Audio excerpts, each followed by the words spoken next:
예수님을 믿어야만 구원받는다고 하면 이렇게 말하는 사람들이 있습니다. 예수 믿는 그리스도인들은 편협하고 독선적이다. 어떻게 예수님을 믿어야만 구원받는다고 할 수 있느냐? 세상 모든 종교들의 구원이 있는 것이 아니냐? 산 정상에 올라가는 여러 갈래의 길이 있는 것처럼 천국에 가는 길도 여러 갈래가 있을 수 있지 않느냐? 여러분은 어떻게 생각하십니까? 이렇게 말하는 사람들의 소리를 들을 때에 예수님을 믿어야만 구원받는다고 하는 것이 정말 편협하고 독선적인 것입니까? 세상 사람들이 그렇게 생각하고 말하고 불평한다고 해도 예수님을 믿어야만 구원받는 분명한 이유가 있습니다. 모든 사람은 죄를 범하였고 오직 예수 그리스도만이 구세주이시기 때문입니다. 왜 예수님을 믿어야만 이렇게 우리가 사람들에게 구원받는다고 이야기하는가 하면 모든 사람은 죄를 범하였고 오직 예수 그리스도만이 구세주이시기 때문입니다. 저는 시골에서 자랐기 때문에 지금 기억이 나는데요, 제가 살던 집은 바깥마당이 있었고 안쪽 마당이 있었습니다. 안마당의 한쪽 구석에 보게 되면은 쌀뜨물과 음식물 찌꺼기를 함께 모아놓은 작은 항아리가 있었습니다. 그 항아리, 시골에서는 그 당시에 이 가축에, 특별히 돼지에게 먹이를 주려고 할 때에 쌀뜨물이나, 이 뜨물은 곡식을 씻고 남는 그 뿌옇게 된 물을 가리키는 것입니다. 그 쌀뜨물과 음식물 찌꺼기를 버리는 것이 아니라 모아가지고 그것을 먹이곤 했습니다. 그 항아리 뚜껑을 열어보게 되면은 위에는 맑은 물로 되어 있고 속에는 조금 뿌옇기는 하지만 그렇게 지저분해 보이지 않습니다. 그러나 항아리를 흔들든지 나뭇가지를 가지고 그 속을 한번 휘젓게 되면 속에 있는 온갖 지저분한 것들이 다 위로 떠오르게 됩니다. 역겨운 냄새가 납니다. 전적으로 타락한 인간의 모습이 그렇습니다. 겉으로 보기에는 도덕군자 같습니다. 법이 없어도 살 것처럼 보입니다. 참 온유해가지고 그 사람은 정말 그 속에 상처도 없고 내가 좀 그 사람을 건드린다고 해도 아무런 반응이 없을 것처럼 보입니다. 여러분, 그런데 그 사람의 마음을 한번 휘젓게 되면 속에 있는 온갖 더러운 죄악들이 나타나기를 시작을 합니다. 불평과 원망이 입술에서 쏟아져 나옵니다. 시기와 질투에 사로잡혀서 마음의 평강을 잃어버립니다. 분노에 사로잡혀서는 잠을 이루지를 못합니다. 심지어는 폭언을 하고 폭력을 행사하기도 합니다. 이것이 타락한 인간의 모습인 것이고 오늘 나온 우리의 모습이고 나의 모습입니다. 그래서 프랑스의 유명한 철학자이자 수학자인 파스칼이라는 사람이 이렇게 말을 했습니다. 나는 세 가지 단어를 신용하지 않는다. 나는 의인이나 위인이나 성자가 존재한다는 것을 믿지 않는다. 이 땅에는 오직 한 종류의 사람들만이 존재한다. 그들은 죄인이다. 좀 더 정확하게 말씀을 드리면 세상에는 드러난 죄인과 드러나지 않은 죄인들만 있을 뿐입니다. 모든 사람이 죄를 범하였습니다. 그 죄로 인해서 삼중적인 소외가 찾아오게 되었습니다. 하나님으로부터의 소외, 이웃으로부터의 소외, 진정한 자아로부터의 소외가 찾아왔습니다. 인간이 겪는 모든 정신병과 불안과 같은 신경증, 이웃과의 갈등, 온갖 비참한 일들 근본 원인은 죄입니다.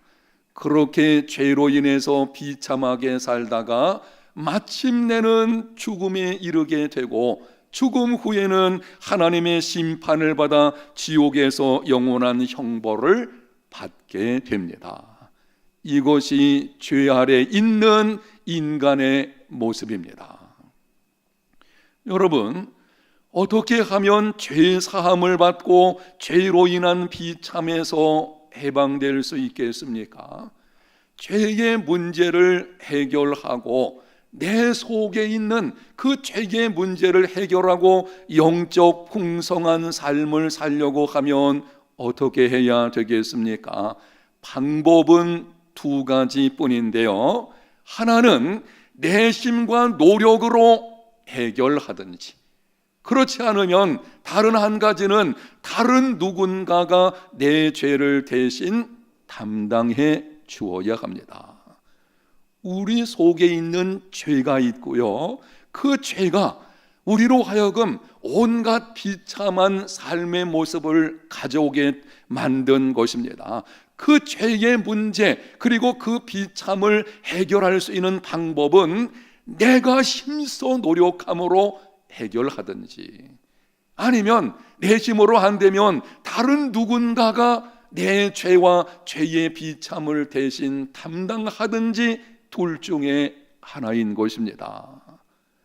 내 힘과 노력으로 죄를 해결하는 것은 불가능합니다. 죄인은 죄인을 구원할 수 없습니다. 인간의 어떤 행위를 통해서도 죄의 문제는 해결할 수 없습니다. 불교계에 유명한 성철 스님이 있습니다. 그분은 대단한 고행을 하신 분입니다. 결혼 직후 처자식을 남겨두고 집을 떠났습니다. 부모가 찾아와도 수행에 방해가 된다고 만나지도 않았습니다. 기거하는 곳에 철조망을 쳐놓고 10년 동안 사람들이 들어오지 못하게 했습니다. 16년 동안 솔잎가루와 쌀가루만 먹고 살았습니다. 더 놀라운 것은 무려 8년 동안 눕지 않고 앉아서 잠을 잤다고 합니다. 그런데 이분이 죽기 직전 마지막으로 남긴 열반송이라는 것이 있습니다. 거기에 이런 말이 있습니다. 한번 들어보십시오. 나는 한평생 무수한 사람을 속였으니 그 죄업이 하늘에 가득 차 수미산보다 더하다. 산채로 지옥에 떨어져 그 한이 만갈래니 한동이 불덩이 푸른 산에 걸려 있다. 성철 스님의 이 말에 대해 해석은 분분합니다.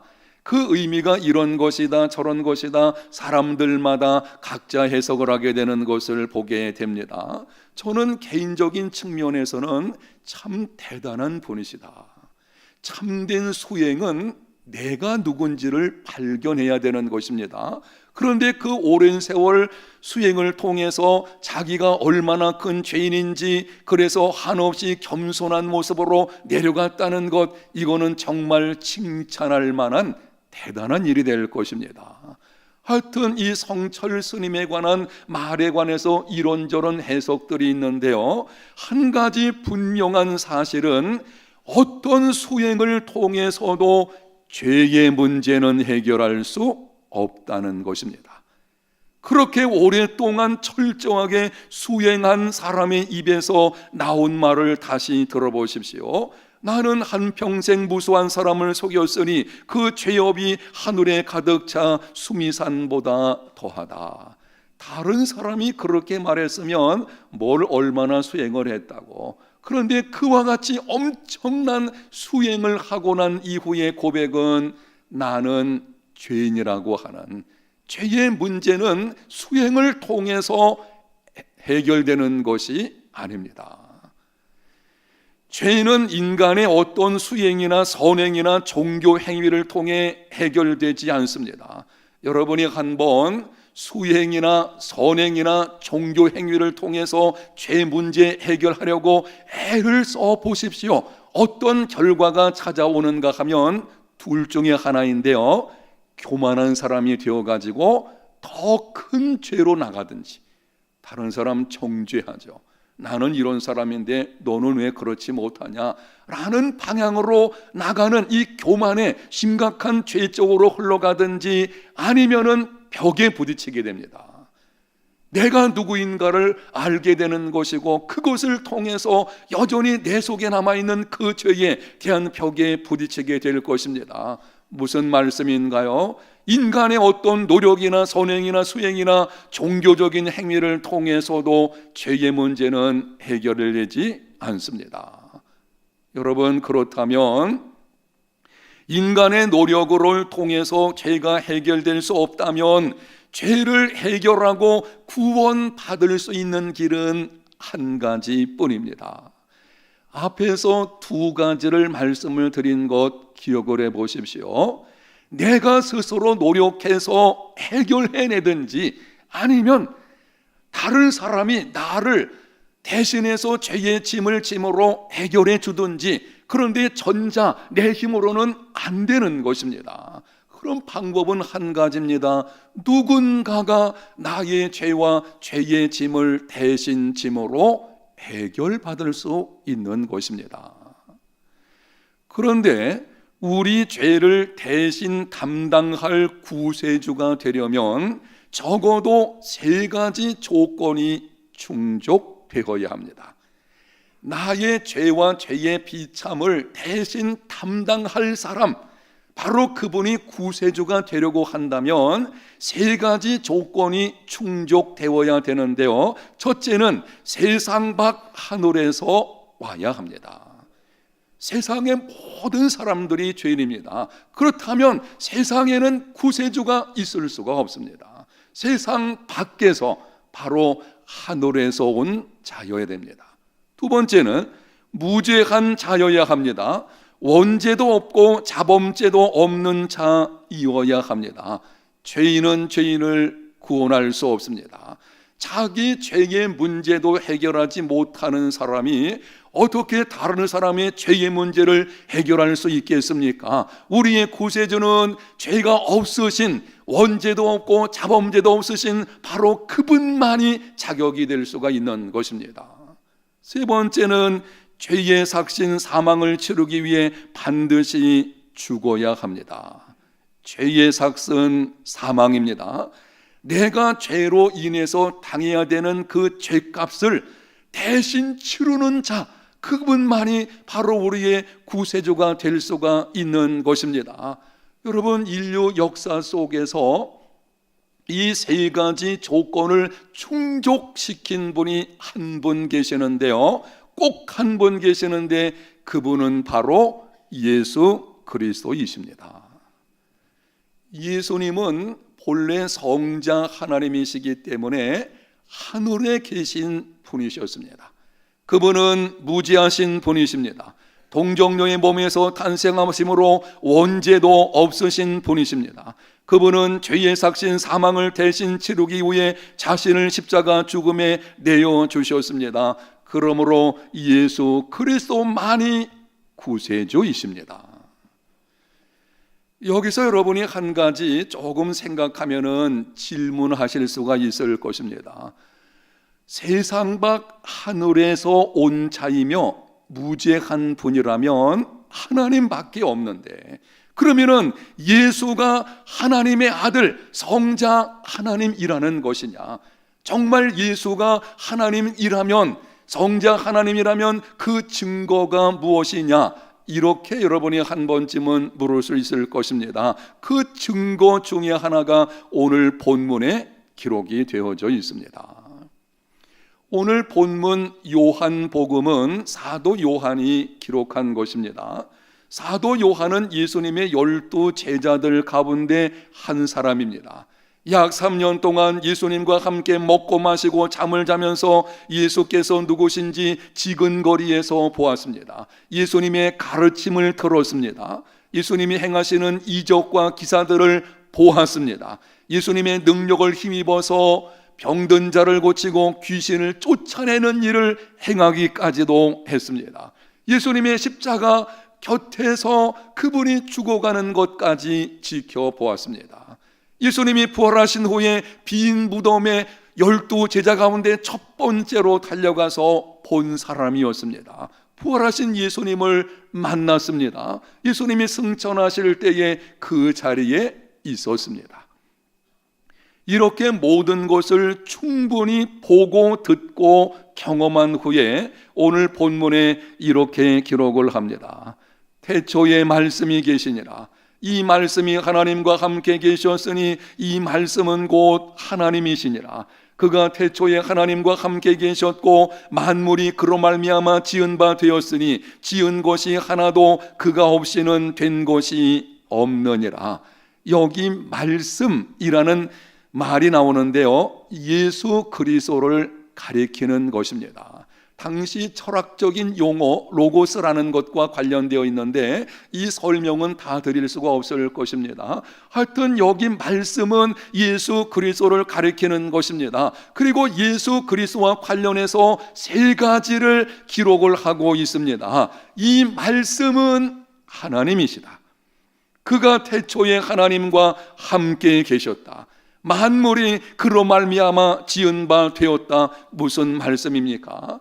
말씀이신 예수 그리스도는 아버지 하나님과 함께 천지 만물을 창조하신 성자 하나님이심을 말하는 것입니다.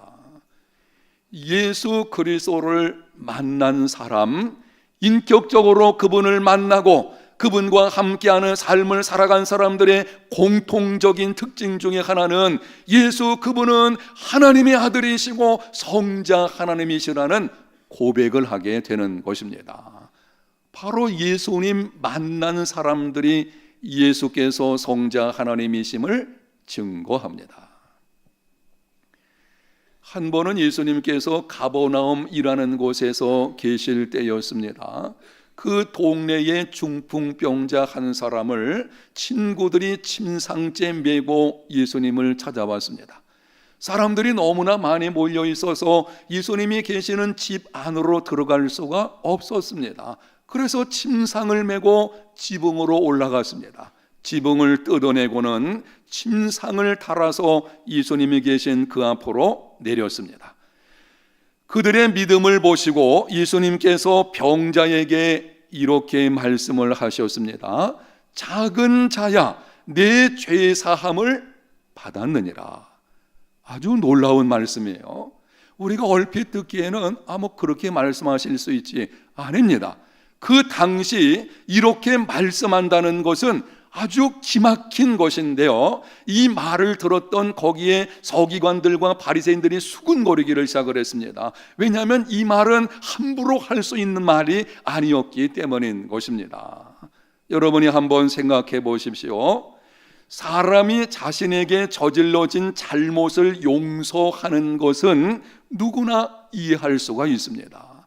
예를 들어서 어떤 사람이 내 발을 밟았다든지 아니면 내 돈을 떼먹었다든지 그런 경우에 그 사람이 나한테 분명히 잘못했으니 내가 말하기를 그런 일이 있지만 내가 너를 용서한다, 내가 내 죄를 더 이상 문제 삼지 않겠다, 이렇게 말할 수 있을 것입니다. 그렇지만 생전 처음 보는 사람을 바라보고 내가 당신의 죄를 사한다, 이건 있을 수가 없는 것입니다.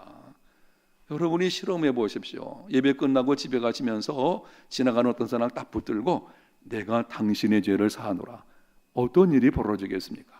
지금 예수님은 이 중풍병자 입장에서 생전 처음 만나는 거예요. 첫 번째 만나는데 예수라고 하는 자가 느닷없이 하는 말이 네 죄 사함을 받았느니라.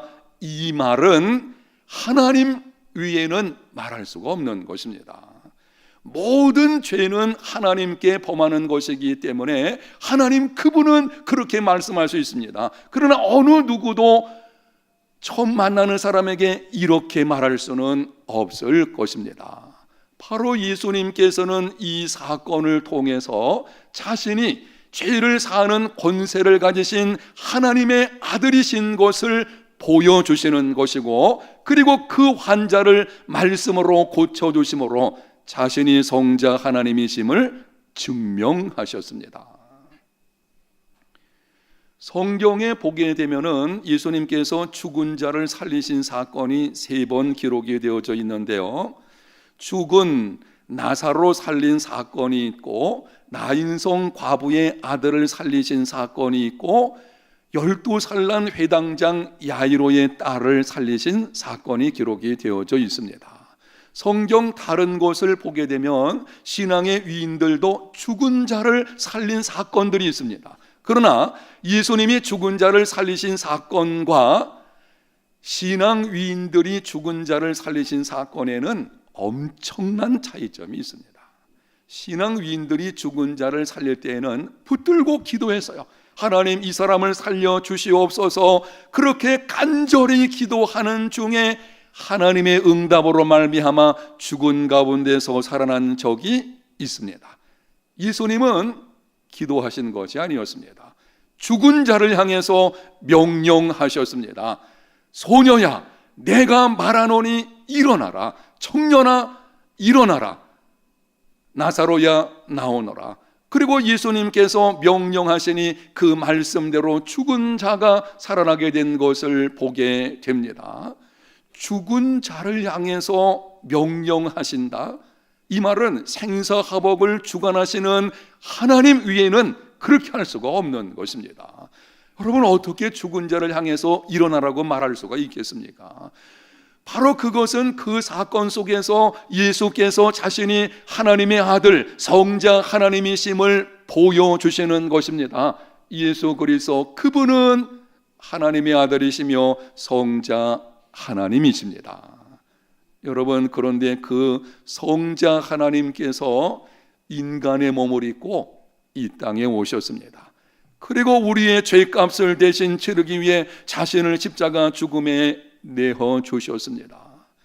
예수께서 십자가에 달리셨을 때에 7 말씀을 하셨습니다. 그 말씀 한 가지 한 가지가 다 중요한 의미를 가지고 있습니다. 그런데 오늘은 여러분에게 6번째 말씀에 대해서 조금 드리도록 하겠습니다. 예수님이 6번째 말씀하시기를 다 이루었다, 이 말의 헬라 원어는 테텔레스타이라고 하는 건데요, 당시 일상적인 용어였습니다.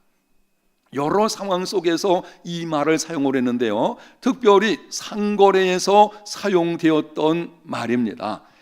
어떤 사람이 가게에 들어가서 물건을 사게 되면 물건 값을 지불해야 됩니다. 그 값을 지불하고 나면 상점 주인이 영수증을 써가지고 물건을 산 사람에게 넘겨주면서 말을 합니다. 테텔레스타이, 물건 값이 다 치루어졌습니다.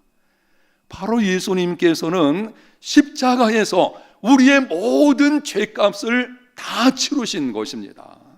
예수님의 십자가 사건, 그분이 이 땅에 오셔서 성자 하나님이신데 그분이 이 땅에 오셔서 십자가에서 죽으신 것은 우리가 가지고 있는 모든 죄, 그 죄에 대한 값을 다 거기서 치르신 것입니다.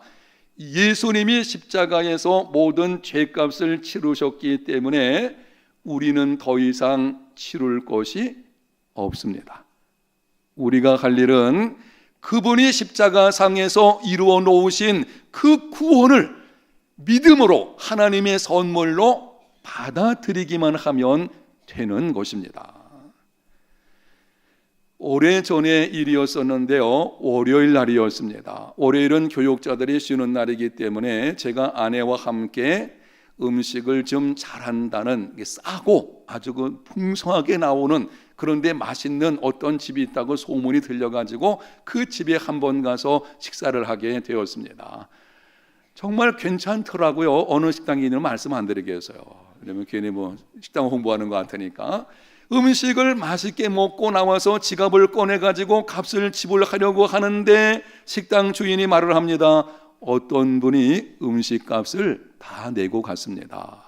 우리 교회 어떤 성도님이 담임 목사 부부가 저쪽에서 음식 먹는 것을 보고 가시면서 음식값을 내고 간 것입니다. 그런데 그분이 누군지 지금도 모르겠어요. 말씀을 안 하셨으니까. 하여튼 음식값이 지불되었습니다. 근데 제가 주인에게 말하기를 음식값이 지불됐지만 그래도 어떻게 내가 염치가 있지 그나겠는가, 내가 다시 한번 음식값을 또 지불할 테니까 받으시라고. 그러면은 그 식당 주인이 어떻게 생각을 하겠습니까? 이 사람이 어떤 사람이에요? 여러분, 그렇지 않겠습니까? 예수님이 십자가 상에서 우리의 모든 죄값을 다 치르셨어요.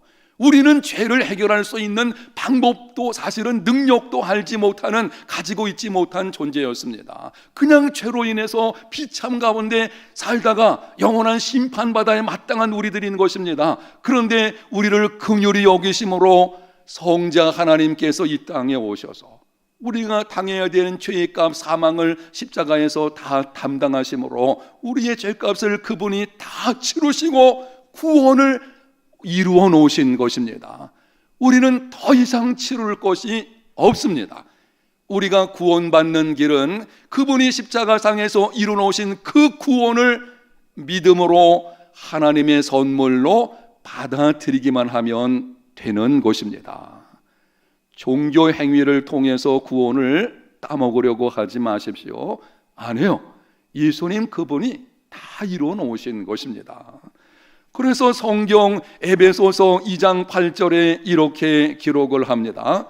너희는 그 은혜에 의하여 믿음으로 말미암아 구원을 받았으니 이것은 너희에게서 난 것이 아니요 하나님의 선물이라. 행위에서 난 것이 아니니 이는 누구든지 자랑하지 못하게 함이라. 이 말씀, 여러분이 지금 보고 있는 영상에 기록된 말씀에서 세 단어를 주목하셔야 됩니다. 한번 따라합시다. 은혜, 믿음, 하나님의 선물. 구원은 하나님의 은혜로 믿음으로 말미암아 받는 하나님의 선물입니다. 내가 죄인이라는 것을 알고 나는 내 힘으로 스스로 구원할 수 없다는 것을 알고 예수 그리스도 그분이 십자가에서 나의 죄를 위해 죽으시고 3일 만에 부활하셨다는 것을 믿음으로 그냥 그분을 내 마음과 삶에 모셔드리기만 하면 바로 구원이 이루어지게 되는 것입니다. 주 예수를 믿으시기를 바랍니다. 여러분이 예수님을 믿으면, 오늘 처음 나오신 분들, 그동안 교회 생활했지만 아직까지 구원의 확신이 없으신 분들 기억하십시오. 여러분이 예수님을 믿으면 다음과 같은 복을 받게 됩니다. 누구든지 마음의 문을 열고 예수님을 구세주와 주님으로 영접하면, 그분을 믿으면 다음과 같은 5가지 놀라운 복을 받게 되는데요. 첫째는 죄인의 신분에서 해방되어 의인의 신분이 됩니다. 신분의 변화가 이루어지게 됩니다. 두 번째는 죄로 인한 비참한 삶에서 벗어나 영적 풍성한 삶을 살게 됩니다. 삶이 변화됩니다. 세 번째는 죽음의 문제를 해결받음으로 죽음의 공포에서 벗어나게 됩니다. 부활의 소망을 가지고 죽음을 이기는 삶을 살게 됩니다. 네 번째는 죽음 이후에 하나님의 심판대 앞에서 정죄의 심판을 받지 않습니다. 장차 예수님께서 이 땅에 다시 오실 것입니다. 그날의 모든 인류 역사에 속한 사람들이 하나님의 심판대 앞에 서게 될 것입니다. 예수 믿으면 그날의 정죄의 심판을 받지 않습니다. 다섯 번째, 영원한 천국에서 하나님과 함께 살게 됩니다. 이 땅에서의 삶이 전부가 아닙니다. 여러분, 혹시 이 땅에서의 삶이 전부니까, 만약 이 땅에서의 삶이 전부라면 우리 이렇게 살 필요 없어요.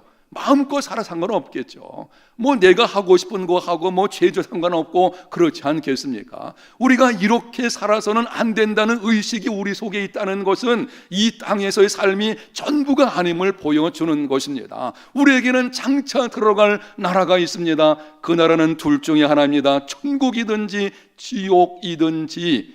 예수님을 믿으면 영원한 천국에서 하나님과 함께 살게 됩니다. 주 예수를 믿으십시오. 예수님 믿고 이렇게 약속되어진 하나님의 축복을 받아 누리며 살아가는 복 있는 삶이 되시기를 바랍니다. 예수 믿으면 금생과 내생에 복이 있습니다. 목사님, 천국이 지옥이 어디 있습니까? 가봐야 알죠. 문제는 여기 있어요. 진짜 있으면 여러분 어떻게 하겠습니까?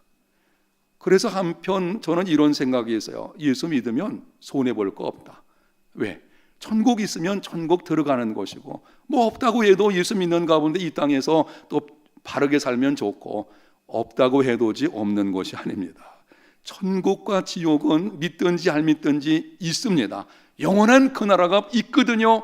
정말 오늘 여러분들이 이 말씀을 들으셨으니 예수님 믿고 이 땅에서도 하나님 주시는 영적 풍성한 삶뿐만이 아니라 장차 들어갈 그 나라에서 영원한 복락을 누리며 살아가는 복 있는 삶이 되시기를 예수님 이름으로 축복합니다.